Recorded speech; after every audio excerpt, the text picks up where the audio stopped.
We're doing a sewer scope today here on Cheyenne Street.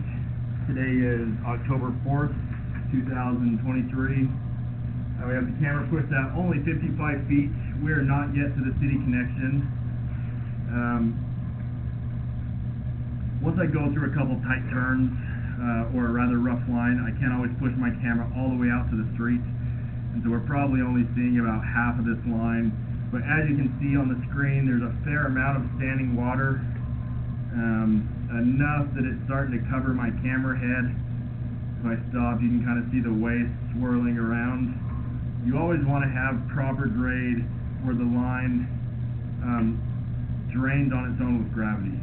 I'm going to stop here and let you see the pipe. Looks like you have cast iron through here. The issue with cast iron is it gets really rough and rusty. Eventually it will need to be replaced. You can only kind of barely, out there you can see it. Very limited on what I can see going through that water, but it does look like it's likely cast iron. You can have it cleaned. You can have it coated, where they clean it with a chain cutter, and that helps make it nice and smooth again. That helps prevent waste from getting stuck on it, which can create a blockage. But you want to avoid putting anything down the line that you don't need to. No wet wipes, no feminine hygiene products.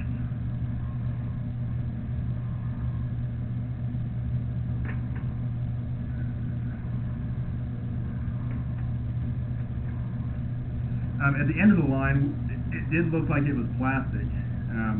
So even though I only got about 55 feet out, it did look like it was transitioning to plastic. Sometimes you'll have a sewer access point outside, especially if they've worked on the line and installed some plastic. So I would ask the seller if they are aware of a clean out outside.